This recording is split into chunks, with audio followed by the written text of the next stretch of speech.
Hello, this is Rhonda Francis, and this is my book, Beautiful Blossoms Grayscale Coloring Book for Adults. It is 36 flower photographs that I've taken. I've either taken them from my gardens, my mother's gardens, or other places that I've found the flowers that I liked. Some of the places are like when I go hiking and find wildflowers in the woods.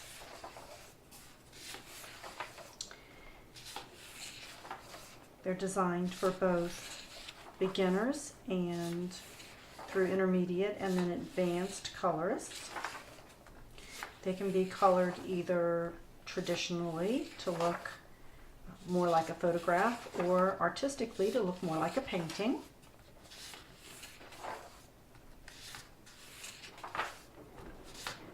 The book is published through CreateSpace.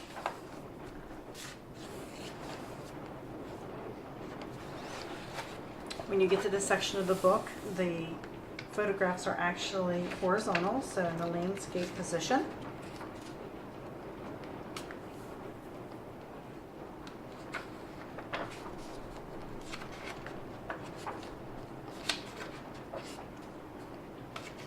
I have been a photographer for 35 years.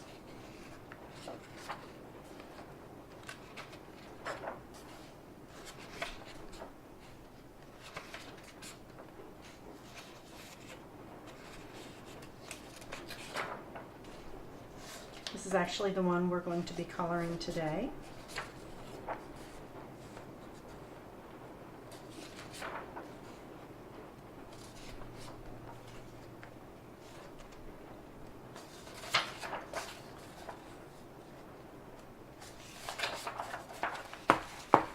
Here I am with one of my peculiar flowers. It's at the leaf stage right there, but it is Amorphophallus cognac, also known as the corpse plant. So I'm going to be coloring on one that I've actually printed out onto, this is sketch paper by Canson. The only book I have is my demo book here, so I haven't colored in it. So I just print them out and color them on this sketch paper. It is my favorite paper to color on. And we'll get right into it. One of the first things I do when I start on a image is, let me just zoom in here for you. Get to the zoom button. There we go.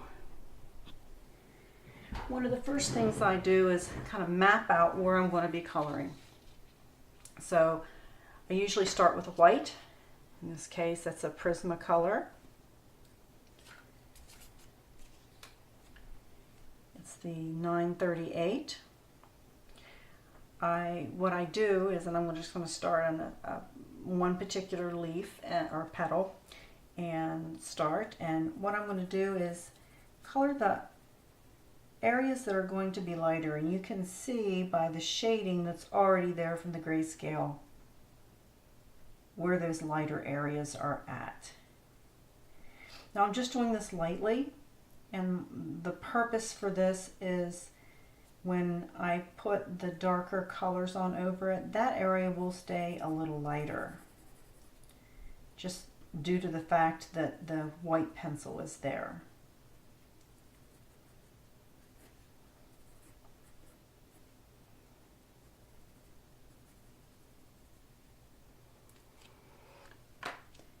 Once I do that, I'll move on to a color. In this case, I'm going to use Prismacolor Lavender, that's 934. I have in front of me the original photograph too. I'm using as a reference so that I can make this as realistic as possible. And this is available. all the original photographs for this book are available on my Facebook page. I have created a page just for these to support this book, and it's just the same as the name of the book, Beautiful Blossoms.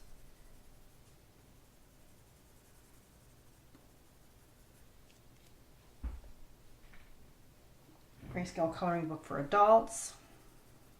Sorry about that. I get to concentrating and then I lose track of what I'm saying.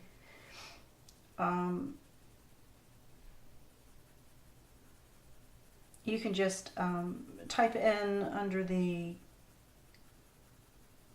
Facebook search section, you can just type in the name of the book and you should have some originals pop up. They'll have Rhonda Francis photography across them so that you'll know that those were my original images.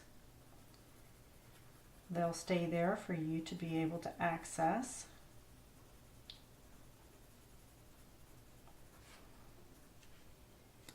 I'm going to switch back and forth on pencils. So right now I'm going to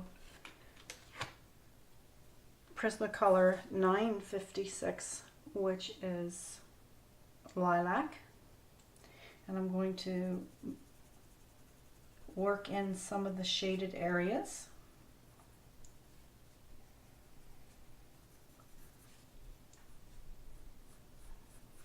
These are the veins of the flowers.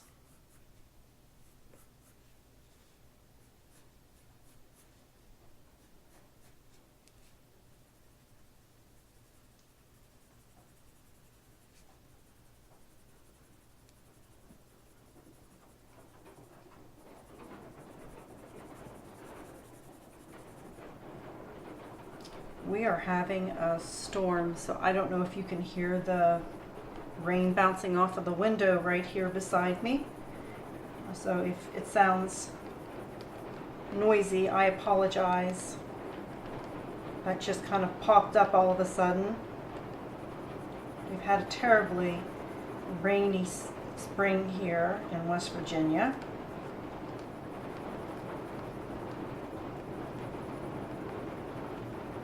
I'm not pressing very hard, I'm just lightly laying the color down here.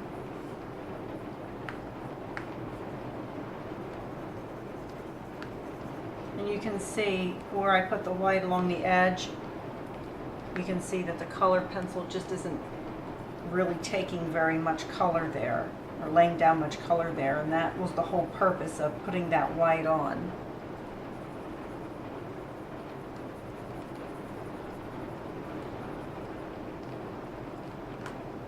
I'm going to switch back and forth again, so I will be going back to Lavender.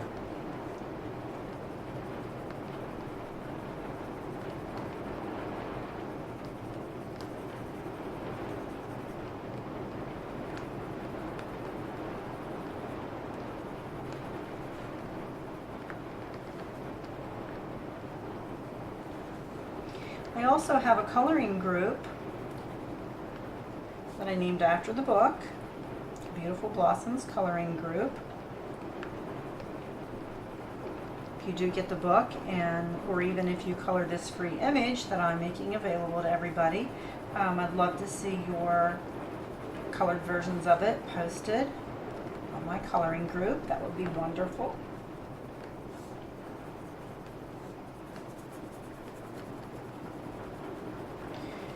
This free image will be available to you on my Facebook page, Beautiful Blossoms Grayscale Coloring Book for Adult. It will be available in the group, coloring group, Beautiful Blossoms Coloring Group, and I will be making it available in another group for an event this week. You may be seeing this at that site, which would be Coloring Fiesta Coloring Group. They're having their 1-year anniversary and having some special activities this week. Now I'm going to go to Parma Violet, That's Prismacolor 1008. Just to keep track of where the shadows are, I just continue to go over those areas so I don't lose them.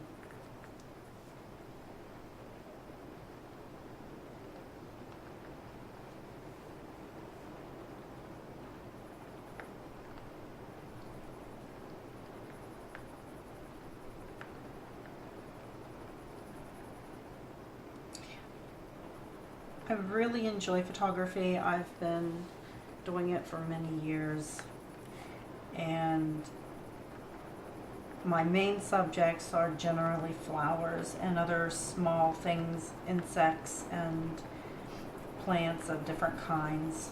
Love taking pictures of mushrooms.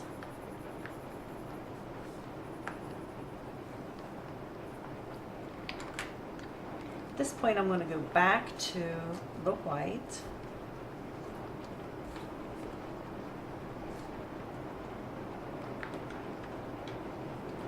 And blend some of those colors together a little. We'll do this back and forth between colors and white. The white is a great blending tool. Oftentimes I don't use any other type of blending medium. I just use a lighter colored pencil to blend with, so that is often white, sometimes cream, pale yellow, pale blue, just depending on what I'm working on, but generally just a lighter color than what I'm using.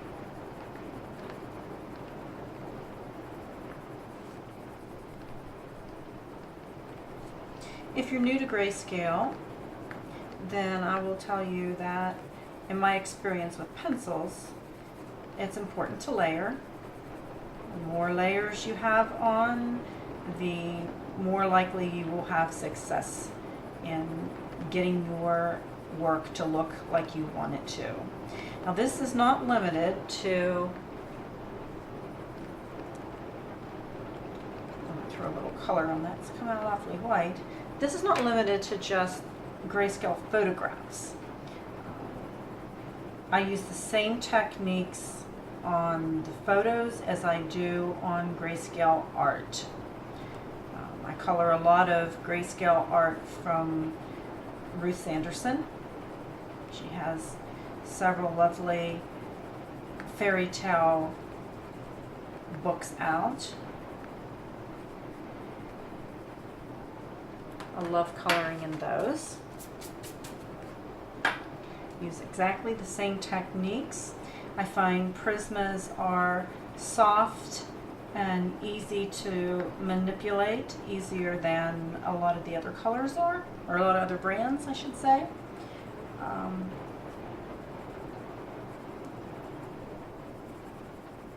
Well, you'll see me use Caran Pablos a lot.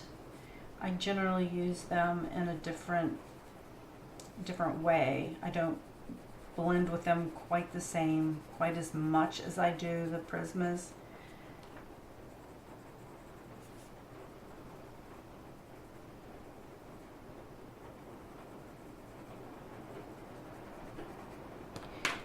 I'm going to go to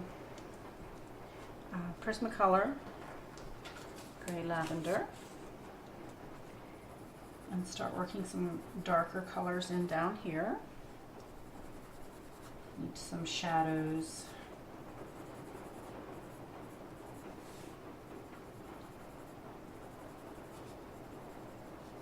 I think I just colored over a piece of flower there that I shouldn't have. So I've got a eraser here. I'll just fix that.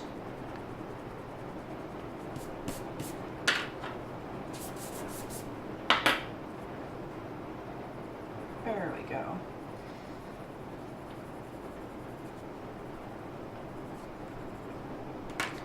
I am going to switch off now to Prismacolor Black Cherry, which is 1078. And give a little bit more definition to the shadows. layering your colors will give you a depth of color, a more rich color than just putting down one color. So if you layer your colors one on top of the other, and when you blend them, it will just make a big difference. In nature, you don't find just, you know, like a red flower. It's all solid, one shade of red, no shadows, no highlights, no variations at all. Nature just really isn't quite like that. That seems to be more of a man-made thing.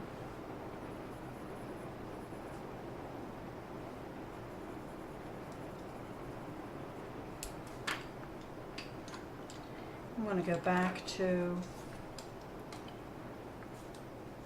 934 Lavender. Now, I am, and it doesn't always look like it, but I am going in circles when I color. But I color pretty quickly, and it may not always look like I am. And there will be places that I won't do that. You know, I won't do that on, usually on fabric, on hair, anything that has straight grain. I don't do it on trees normally. On tree trunks.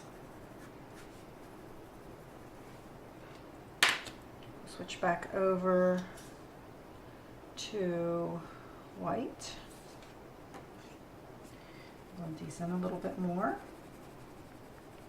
I think you're seeing the idea now. It's start with a few colors, then blend with the white, add another layer or two, blend with the white.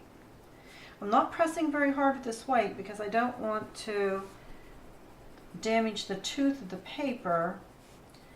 Although Prismas are pretty forgiving and aren't too bad about layering even when you've messed the tooth up fairly badly. But it will work a lot better if you leave some of the tooth there. Now my edges are just a little too white for me. They're not really white, but so I'm going to put a little color on there. This is the lavender again. And then I'll just blend that back with the white.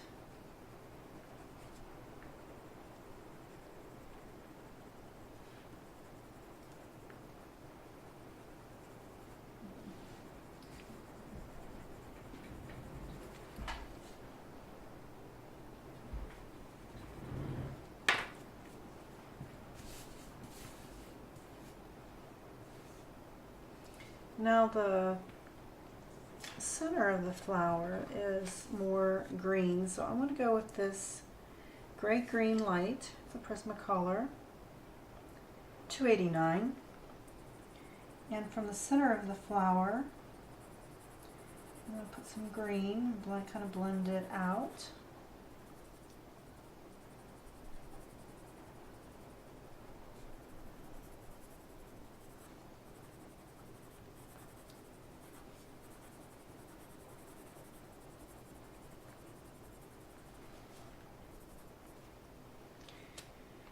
And I'm going to add some pale sage, also a Prismacolor.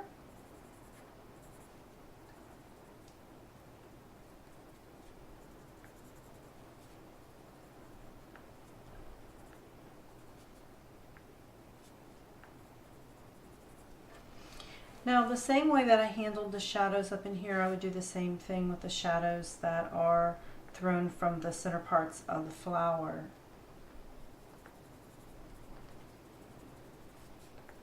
But for the purpose of this demonstration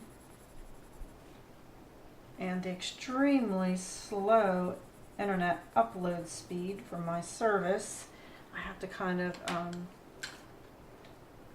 be a little more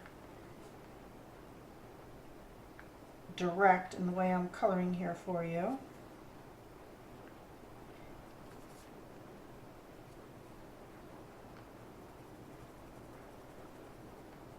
this is called the Pestle. That is Prismacolor Celadon green. I'm just using that for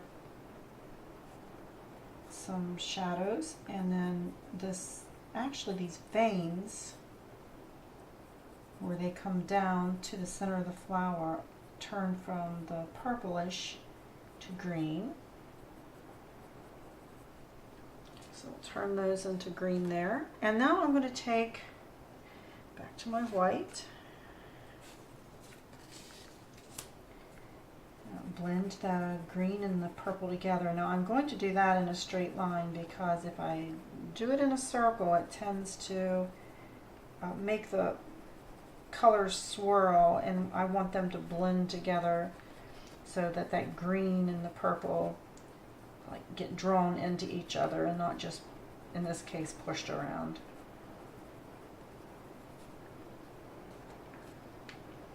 Now I'm going to pick up the Caran Pablo in this olive yellow, just to give this a touch of color here. It is a little bit different. And I'll continue to use this Celadon as well here in a moment.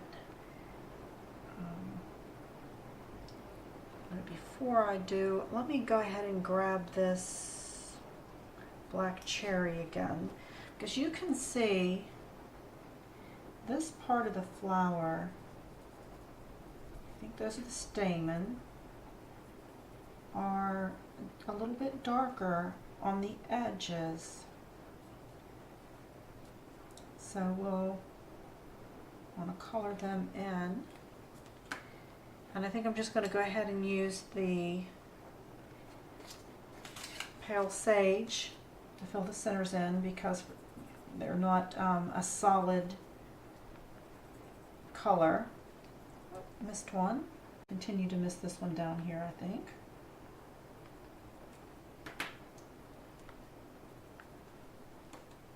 That's why it's important to map these things out when you get started.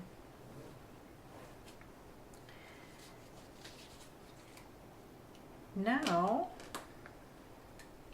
I have one more, a grayed lavender. Now that's a Derwent Coloursoft 220. And I'm going to use that in some of the shadowed areas.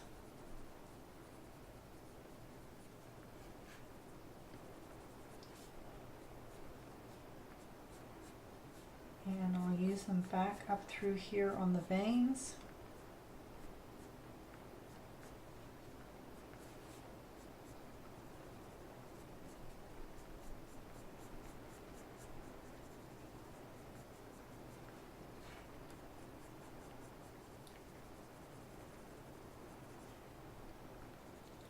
Still not pressing very hard, keeping it kind of light.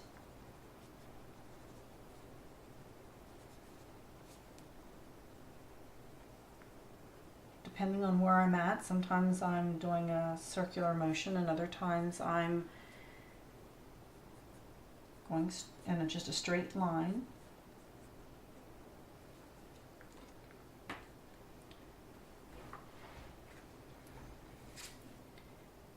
So the one thing that I do often, not always, but I'll do it for the purpose of this so you can see how this works, is some blue off of here. I usually clean these, but this is a Prismacolor. It's a Prismacolor colorless blender. It's a marker. Use it like other markers, only the purpose of this is just to dissolve the colors on the page and pull them together.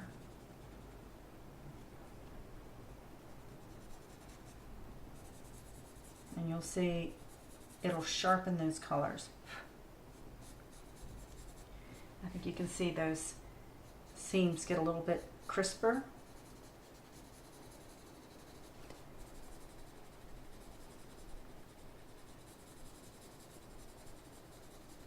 It actually has a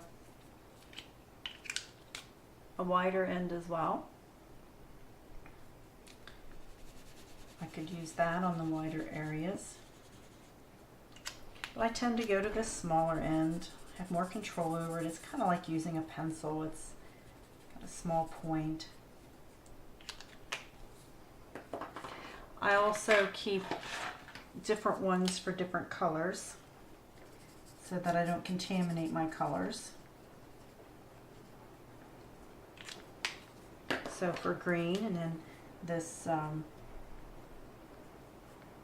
purple, I'll just go ahead and use this on it. Black cherry. Now, the one thing I still have to do is, you notice these stamen don't have stems. You cannot see their stems, and that's just because they're so pale, but they look kind of strange just floating there. So I'll give them a little bit of stem. And that was the Celadon, and I'm just going to go over the top of that with that Caran Dash olive yellow, just for something to make it stand out a little bit. Now, I just showed you how to do one petal. Here is the entire flower colored, so you can see how we get from one to the other. And on my next segment, I'll show you how to do the background in pastels. Thanks for watching.